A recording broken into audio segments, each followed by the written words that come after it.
I am so thrilled to have with me a guest who I have wanted to interview my entire career. I'm Alfred Edmond Jr, Editor-in-Chief of BlackEnterprise.com. He is an incredible mentor to high-performing millennial entrepreneurs and professionals. Now explain to the people what that summit is about. Well, it is the largest gathering of Black entrepreneurs in the country every year. And if I accept that I'm going to survive this particular crisis, then I still should be just as committed to my goals and dreams as I was before the crisis. Hello, everybody. I'm Silva Harapetian, and if you don't know me, I've spent most of my career in newsrooms across the country as a journalist, and I've had a privilege to have a front seat to a lot of the events that we have witnessed in our lifetime.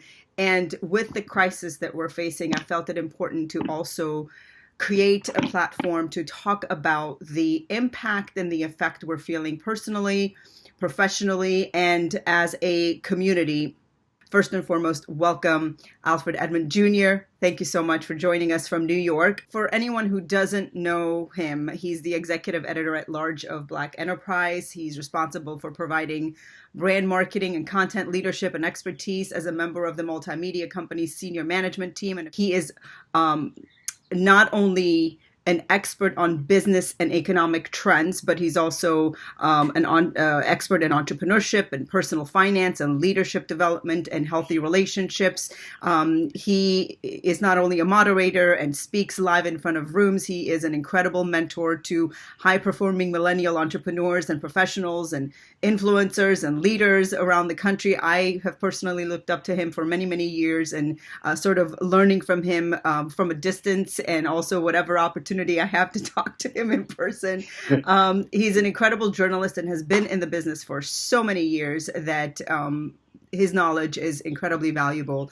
Also, author of The Grown Zone, right? I mean, you are a big advocate of mental health and also healthy relationships, and how you tie all of that into finance. So he is the man. He knows a lot about a lot.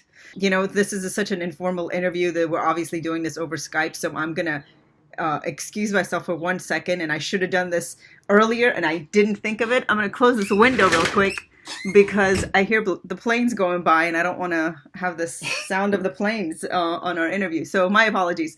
No problem. Let's talk a little bit about how has this changed everything. I mean, this is from the standpoint of, professionally, obviously, you guys are still working and content still going out and businesses still need to run. And you being in a leadership position, there's a lot of decisions to be made in moments like this, and also personally. So I want to talk a little bit about how this has impacted you personally and what you do and just what you've been hearing from people as you talk to them.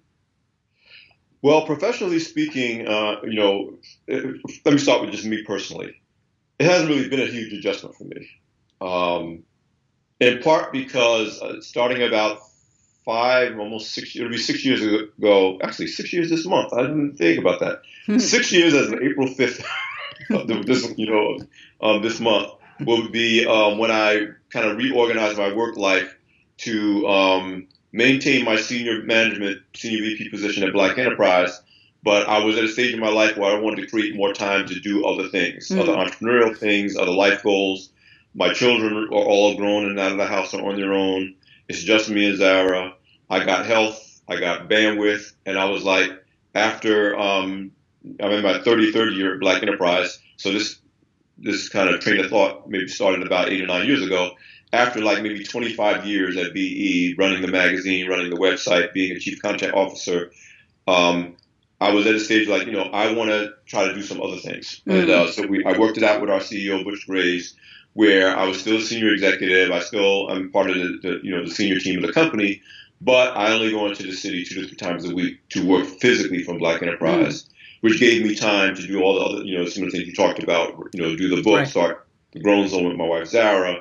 I do a lot more public speaking. I host radio shows. I do a bunch of stuff. That's not possible to do when you are a senior content leader managing an operation at a media company. That's an 80-hour-a-week, all hands on deck type of job. So I kind of backed off of that. And as a result, the only big adjustments, so the life that a lot of people are being, forced into because of the shelter at home restrictions and shutting down of non-essential businesses is, I've been leading this life for the last now 6 years, meaning which means a of lot of technology and a lot of a virtual lot of meetings, Zooming, a a lot lot of happens over the Skyping, yeah. a lot of webinars, both as a guest and as an instructor. A lot of being interviewed like this, whether I'm doing the interviewing or I'm being interviewed. So the only real big personal adjustments is I'm not obviously going into Manhattan a couple of days a week, and I'm not going to my gym because my gym is closed. I'm working out at home. Now that said, for the company, it has been a significant adjustment. While the journalists and the tech people are kind of accustomed to this lifestyle, probably 60 to 70% of the company are not. They're accountants. They're, our CEO. I mean, we've always done conference calls. Zoom is a new thing for us as a company. Not for us there are individuals in the company that are very familiar with it, but as a collective, you have a whole bunch of employees who never did a video conference call before. And as you know, there's a certain etiquette and approach to doing it. There was one meeting. You mean you're supposed to close the window before you start conversation? That kind of etiquette. That's low-hanging fruit, right? No, we had one meeting. I won't embarrass the colleague where we spent the whole conference, not the whole conference call, but maybe 50% of the video conference looking at her feet because she didn't realize her camera wasn't facing the right way. So so there's that.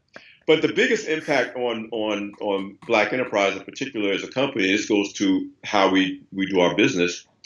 While we're best known for the magazine because we're celebrating our 50th anniversary of the launch of the magazine in August 1970, and it's still that iconic media brand that I'm proud to say that I was a part of as editor-in-chief of for 13 years. The core part of our business hasn't been magazines for a decade. I mean, maybe more. And like the same with the rest of the media industry, Right. It's digital, it's video, it's podcast. So, and for us, it's live events. Live events like the Women of Power Summit that I just talked about, our annual Entrepreneur Summit. We have a conference called the Black Men Excel Summit. We'll be launching Women of Power Tech in California toward the end of the year. That's where we make our money. And most media brands, whether it's Forbes, whatever, they do major conferences and events, and that's what they sell to their sponsors. And then those sponsors may buy ads in the magazine, may buy digital spending, may do some other things. So now we're in a position where we had to reorganize our whole structure of a company, not only because all the employees are working from home, but also what's the way we're going to get through this until our next event, which is not going to be until the end of the third quarter. We still gotta so it's like while we wouldn't have obviously wished this on ourselves or anybody, this whole virus situation, we're fortunate in that the one platform that we kind of rely on for the short term is actually in the best shape it's probably ever been in terms of what we're capable of offering to our clients, major companies who would sponsor and sponsor digital activations and things like that. So that's the biggest impact. And of course, it's trying to figure out how to leverage the skills of employees. Some cases it means changing even what they do for the company because what they did when they were sitting in an office in Manhattan is not necessarily possible when they're sitting in their home. I mean, for us media people, it's possible, but not necessarily for everybody. Right. This is interesting because, talking about Black Enterprise and the shift that's happening within the organization that you have a leadership role in is an interesting and really relevant case study for a lot of businesses. And I love that, you're so knowledgeable about entrepreneurship that we can actually, sort of pivot into that space to talk about this. Really highlights the importance of diversifying whatever business you have, in not just staying in one lane. Because, like you said, just like most businesses, Black Enterprise was a physical product right? And as times changed and things have evolved, there's been wisdom within the organization to then also evolve with the times and diversify and invest in those avenues, in going digital or doing events, and diversifying the opportunities for cash flow, and also how to distribute all of that content on different platforms. And at times like this, in times of crisis, you realize how important that is, and you never know which silo that you've diversified to is going to be the one that is going to be key at a point of crisis, right? Like we would have never anticipated this, but we hear this all the time. Anytime you build a business, you need to think about not just one source of revenue. You have to figure out how to actually multiply those sources. So I'd like to hear you talk a little bit about that, and not just with Black Enterprise, but I'm sure you've been talking to your mentees as well and other entrepreneurs about all of this. Well, everything you're saying is true. And what we're talking about is diversification. And that applies whether you are a single individual. The transition I talked about in my career was about, in addition to wanting to do other things, it was also not wanting to rely for the rest of my life on only my paycheck from Black Enterprise. Like, not only were other things I could do, there was other things I needed to be able to do to, again, create multiple streams of income, so that if I retired from Black Enterprise, or Black Enterprise said, you know what, 33 years is enough, thank you, goodbye, or that I wasn't totally like nothing coming in. And so that is, so personal diversification in terms of what you decide to do to make a living is critical in this economy. And before coronavirus, it's critical. If you're talking about managing your money and investing, a big part of my brand is to talk about that. Well, everybody knows you got to diversify. You can't just be in real estate. You can't just be in stocks and bonds. You can't just be, whether it's Bitcoin. The whole point of diversification is you never know which part of the market is going to be up or down. Mm-hmm. But if you're diversified, you can ride it out no matter what happens. So it applies there. And certainly it applies to business. That to the degree that you can have a core reason for being, but tie that to a variety of ways you can serve the marketplace, you're better off when there's turbulence and change. And I use the example when I explain to people how the media business has changed.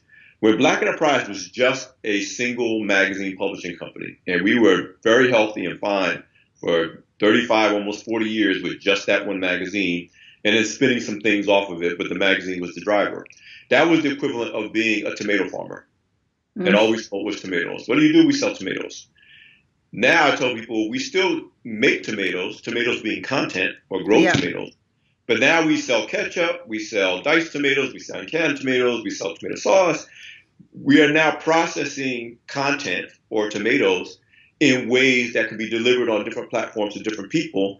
And that's the diversification. And if somebody that says, I don't want canned tomatoes anymore, we still got ketchup, we still got tomato sauce, we still have these other things. And I think all businesses and all people need to think that way. You may have some core talents and skills or abilities that you have that defines your brand and who you are, but don't limit yourself to how that could be served. I'm at heart a teacher and a storyteller. All this change is now, instead of just doing that in the magazine article, I can do it on a Skype interview. Mm-hmm. I can do it on a webinar. I can do it on social media. I can do it on I've always been able to do television and radio. I can do it in a variety of ways. So you and I are doing the same thing we've always done. We're just saying, no, we don't just do this in this one way. Right. And that's important. So, I always tell people, most wisdom, not necessarily knowledge or education. Knowledge or education you can get on purpose. Most real wisdom comes through hardship, when you're forced to say, what are we going to do now? Right. And it's important to recognize that and appreciate that in times of crisis. Yeah, that is very true. That's when I was laid off in 2008 and 9. Actually, it was early 2009 from my journalism job in Detroit. I mean, I was a reporter. And you had to think, right? You had to start like, I got to eat. There's this thing called food I need, and I need to have rent. and in hindsight, it's interesting, and wisdom is really easy to talk about in hindsight. We can peel back the layers and say, this is what led to that, and this is what I did to. But in reality, when you're in it, and I was having this conversation with another friend of mine, is that when you're in it, it doesn't feel that way. And you and I have been through so many different crises personally and professionally that we know that when you're in crisis, it doesn't feel like you know what you're doing. It doesn't feel like you are actually doing something that you're going to be able to actually talk about in the future and say, this is how it all unfolded. But the reality is, in crisis, it puts you in a position to really make a decision, and sometimes not. And I've found that not knowing the road is okay, and not knowing what to do is okay, but making a decision to do something, right, that is productive, that is unique, that is aligned. For me, it was a really great opportunity for me to kind of look at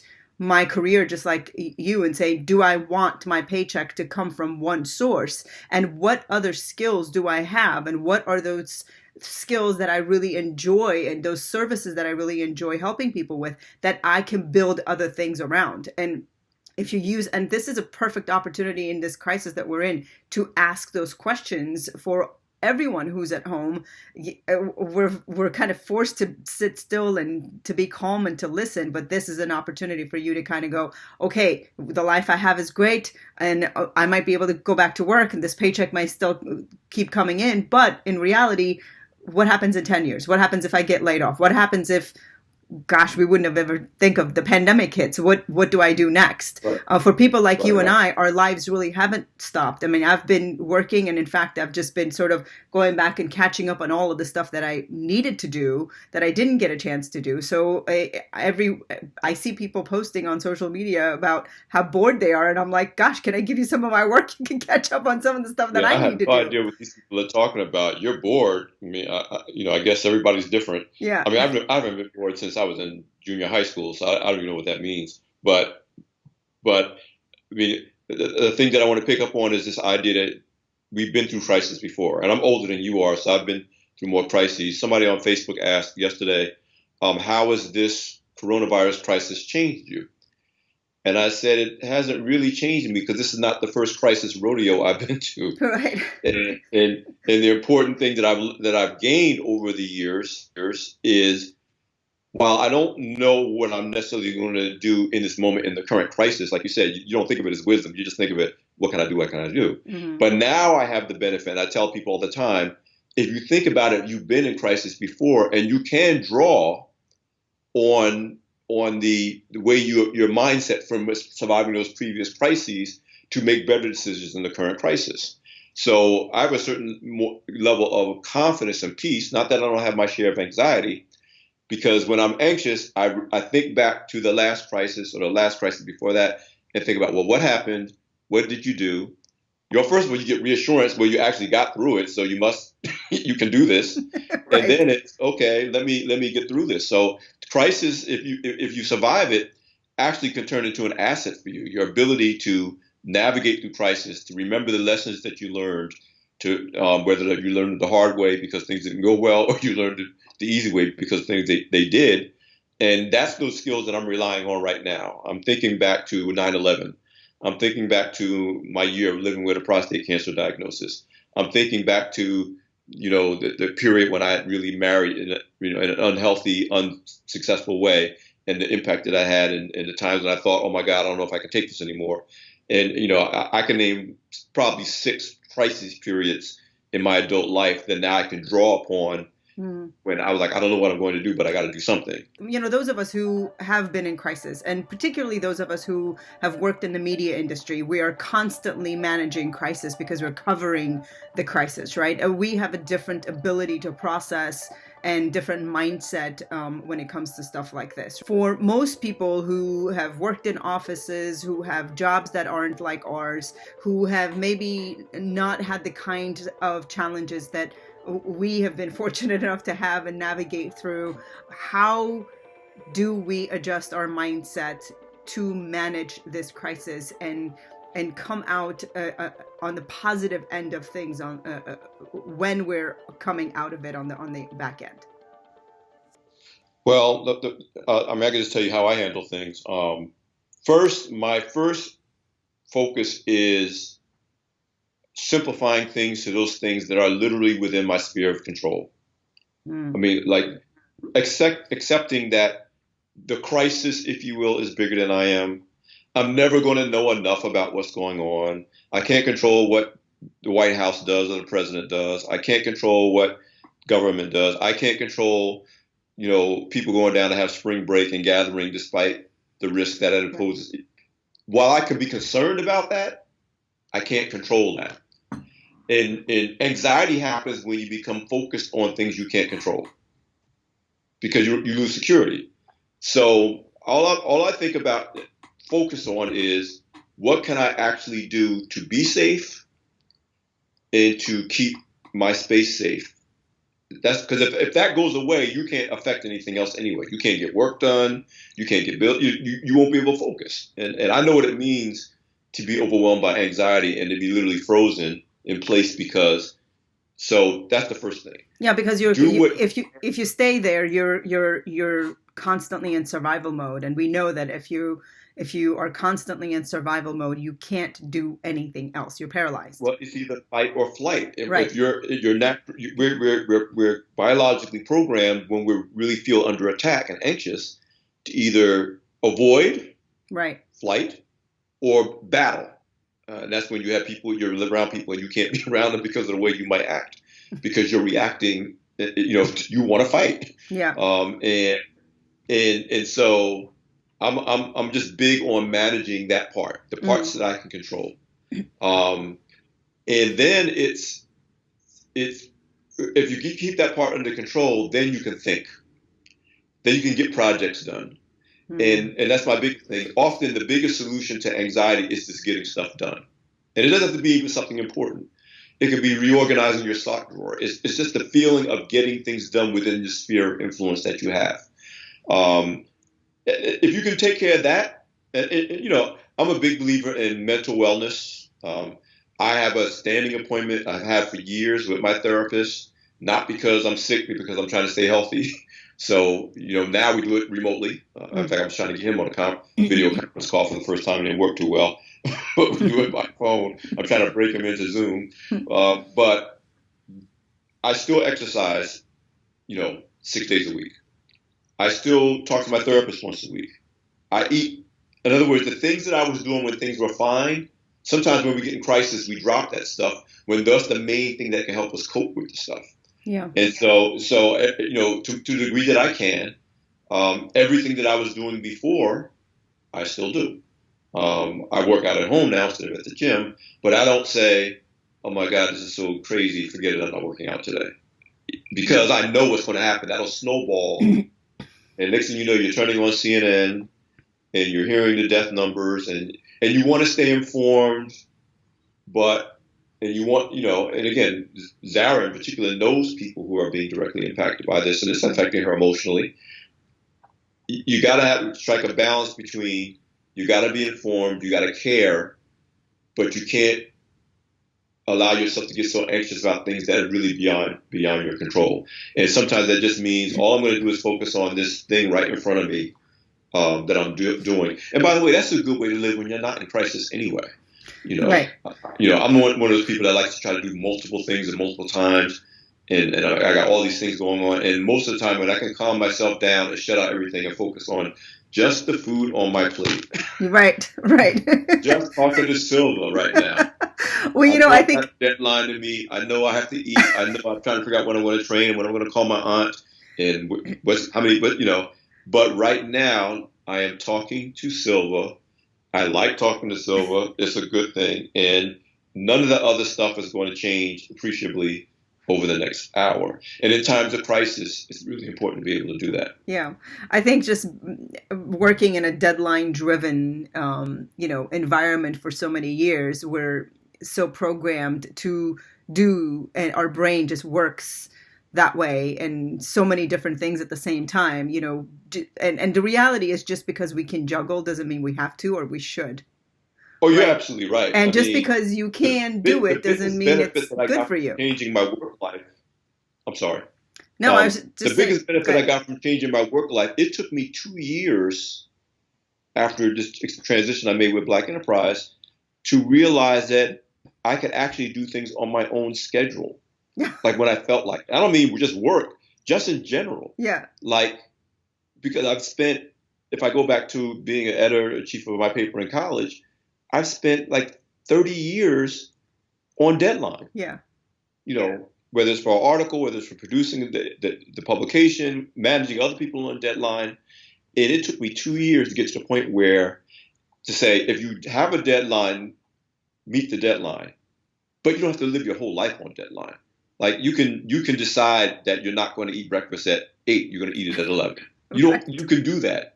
And if you're smart, you can have breakfast for dinner. Yes, because breakfast is my favorite meal of the day. So, but it took me, like you said, but we've been conditioned in a healthy way from a professional standpoint that if we don't do our jobs, other people can't do their jobs. Right. And this doesn't happen if everybody doesn't hit their mark. I mean, it's what I love about media and magazines in particular. It's a team sport. No matter how good you are, if everybody else doesn't do what they're supposed to do, the program doesn't go on air, or the interview doesn't happen, or the issue. I love that aspect of the business, right, and of our profession, because I like achieving things as a team. It's also just the influence of the lifestyle and American way of living, right? Like if every second of every day isn't filled with something and something productive and something useful, we somehow are conditioned to think and feel and believe that it's a waste. Right. But in reality, I mean, there's been so many studies done and there's so many experts who talk about sometimes shutting it off is what you need in order for you to be more productive. Sometimes taking the time to go for a walk, or sometimes taking the time to work out, which is why it's so important to keep a balance in your life. And I think you know the value of that based on what you've done in your life. And I've learned the value of that because, after I left work for a good year, right around 8 o'clock, because I was working the evening shows. So my deadline would be, 10:30. So between 8 and 10:30 is when I'm crunching, right? I can't be interrupted. Right by biological clock at 8 o'clock, even if I was out to dinner with some friends, I would just get this unknown, unintentional subconscious anxiety and looking over my shoulder, waiting for my photographer to go, hey, you got to log and you got to write your package, for a whole year after that. And it took me a long time to just let it go and de-stress and be able to sit and eat and enjoy a meal without having to scroll through my phone or fill every single moment of every day with productive things. So I think this is a really great time for people to find some kind of balance in their lives. And if you feel like you're really lost and you're really, really anxious, chances are you were probably too far on that scale. And this is a good time for you to find your middle, right? And figure out where that is and how you're going to balance a little bit of time for yourself and your family and the things that you enjoy doing. And of course, working and being productive. I think there's a healthy balance to both of those things. One of my good friends is Dr. Janet Taylor, who's a psychiatrist, very well known. She used to be an expert that was on ABC TV in New York on a regular basis, one of the experts they brought on. But a good personal friend of mine, love her to death. And she not the first person that ever said this, but the first person that ever said this to me. Most of us are so anxious all the time that we don't recognize that it's anxiety anymore. Oh, like we're tense. Totally relate to that. Tense is our normal state of being. Right. And she did an exercise with me and a group of other people for us to actually intentionally learn to relax, so we would recognize what that feel like, so that we would know when we were anxious. Because a lot of times people are going through their whole day in that tense mode, and they think that's the way they're supposed to feel all the time. But the thing that I had to learn, both professionally and personally, is the value of rest and recovery. If you want to excel and enjoy your life over the long run, you can't drive yourself into the ground. And under stress, like the coronavirus stress, is even more important to just chill. Take the load off your mind, off your body. Yeah. You're chill. And again, I told you I'm a recovering people pleaser. Most of us who don't use our power is not because we think we don't have it. It's think that we don't have the right to own it. Because we use our power for everybody else, especially women of color. You're basically taught your job is to use your power to meet everyone else's needs and make sure everybody else is set. And then if there's any left over, right, hopefully you can get by on that. Right. That's the way most women in general are taught. and women of color in particular are taught that your job is to take care of mommy and daddy and hubby and boyfriend and kids and job and if you're a good girl and you work really hard and you make everybody happy, And if you dig deep you'll enough, get love and maybe you get a little somebody will take care of you. Right. Yeah. And so as a result, it's not that you don't have the power because you're using the power on behalf of others all the time. The barrier, and it was the barrier I had to cross in my own work, work on myself, is asserting the right that I have the right to use my power for me first. Mm-hmm. I have a right to decide, no, I need rest. I'm going to take the rest. You're not going to die if I don't cook your dinner. You're not going to die if I take the day off. Right. You're not going to, I'm not betraying you. I'm not less of a loving human being because I decide I need to be healthy first. And for me, it started out with, I'm not missing my workouts. That's another reason I was so serious about not missing my workouts, because I got to a point in my adult life when my health was not in a great position because I wasn't sleeping. I was working 20 hours a day.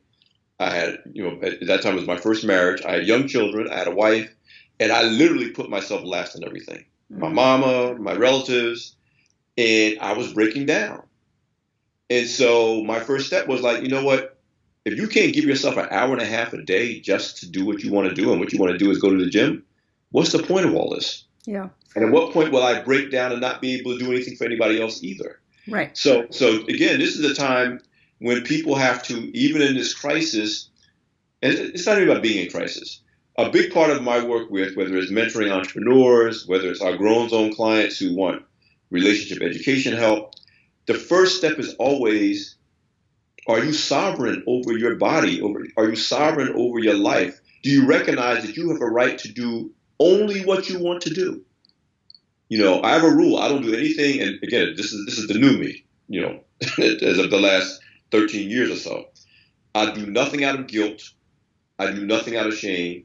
I do nothing out of obligation. If somebody says to me, oh, you should do it because, I'm not doing it. I do it because I want to do it. Because if it's not out of love, if it's not out of guilt or blame or shame, it's not out of love. And I'm only going to do it out of love. I'm not talking to you right now because I have to. I'm doing it because I want to. Right. And there's a huge difference. It's a huge difference. It's a huge, and not only is it a huge difference for a single instant, but it's a huge difference when you live your life that way. Because if you don't live your life that way, there comes a point where you realize you haven't been living the way you want and doing the things that you want, and that the byproduct of that is almost deadly. The byproduct of that is resentment. The byproduct of that is bitterness, feeling like a victim. The anxiety, that's part of the anxiety you carry all the time. Right. Is feeling that you're not being cared about, you're being neglected, you're being taken for granted. Right. And the level of unhappiness and all of that. You don't even know you feel that way because they're not asking you, you're just doing it. Yeah. Yeah, I mean, and the only way you recognize all of this is if you stop. And if, again, the silver lining here, this is a forced pause button on our lives. And if I know that, the trickle down consequence of this is going to be a lot of people coming out of it with a lot of sort of mental health challenges as they're going through this process. And I know you're big on that. Any advice on people sort of stumbling on this revelation or dealing with a lot of these emotions and pent up and maybe even most people not even recognizing that that's what it is? Well, what I would say is that the crisis is not going to create the challenges. It's going to reveal the challenges. Mm. When we were pretending everything was fine and everything's going along, it was easy to kind of not even look at it in the face. But now the crisis is making a lot of these, whether it's mental wellness challenges, whether it's unhealthy relationships in the home, with domestic violence.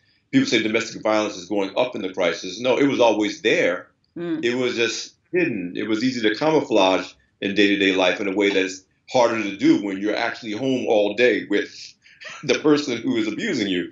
Right. And you don't have a job to escape to or school to escape to, or they don't have a job to go to. So, I tell people everything that was wrong in my life to the degree that I had problems was there before Corona. And everything that was good in my life and all the goals that I had was there before Corona, and it's going to be there after Corona. Mm-hmm. And I think we look at the crisis as revealing things that were already there that either we didn't have the bandwidth to pay attention to, or we were intentionally avoiding.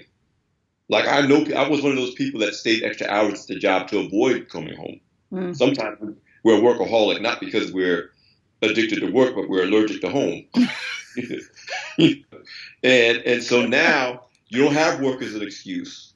Or even if you're working, you don't have a 2-hour commute as an excuse. You got 4 extra hours in a day with no commuting to think about things that you could avoid by saying, yeah, I'll think about that later after I finish this project. Or I'll think about that later after I meet this deadline. Or I'll think about that later after I pick up the kids from school. When your life, it's easy for you to avoid a lot of things when you've got legitimate reasons to put it to the side. Well, it's harder to put that to the side when you're in one place at one time. What I think will help people come out of this better than they went in is not waste this opportunity to deal with the elephant that was already in the room anyway. The elephants that were always in the room. Is that it was easier for you to leave the room and pretend it wasn't. And now you're sitting here with these elephants for 2 weeks, 3 weeks, and depending on who you believe, it could be 2 months, 3 months. And the question becomes, are you going to accept the elephants and live with it, which is a choice. Mm-hmm. But if you're going to accept it, you can't stress over it anymore. You're saying, okay, I'm good with this. Or if you're not good with this, you can't run away from it. Now is your chance to change it. So either you change the elephant or you change the way you think about the elephant. But you can deal with it. And to the degree that we deal with it, we'll come out better with happier lives after this is over. Yeah. Great advice. Thank you so much. You've been so good at sort of summing all of this up as far as mindset and mental health. And we have a few minutes. I want to give you just kind of the open floor. Is there anything you want to talk about, anything you want to cover, anything that you think will be valuable and useful to anyone who's actually stuck around to listen to this interview? And I hope people are actually taking some of the wisdom that you're sharing and implementing it, or thinking about it at least, and letting it sort of marinate within their existence and is helping them in some way. Anything else you want to sort of mention, talk about? Well, I'll say that everything that I've shared with you, I was telling you, I'm not, smarter than everybody else or wiser than anyone else. I'm only telling you what works for me.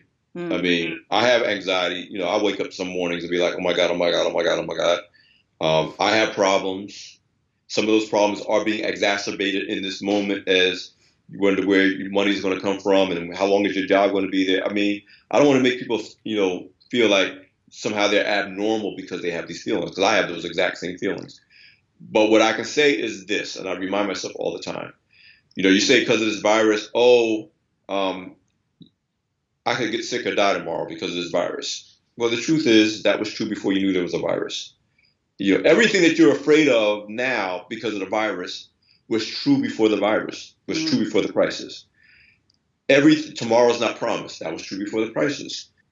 And if I accept that I'm going to survive this particular crisis, then I still should be just as committed to my goals and dreams as I was before the crisis. Well, thank you so much for spending time with us. I really appreciate it. I'm going to direct people to a page on my website. I'm going to put up a resource link that I'm going to link the book to it, the websites to it. So if you want to learn more and know more and figure out how to get in touch with Alfred and learn more about the Grown Zone, I'll make sure all of those resources are available. Thank you so much for your wisdom and your time.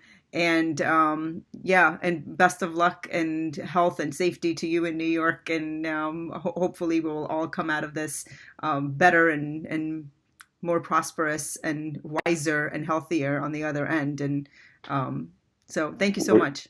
You stay safe and healthy as well. Thank you so much for your friendship and your brilliance and just everything that makes Silva Silva. Just thanks you for even offering me a platform to share what I think. Thank you. A valuable, I appreciate valuable that. thing. That someone cares to hear what you think is a wonderful thing. So thank you very much. Thank you so much.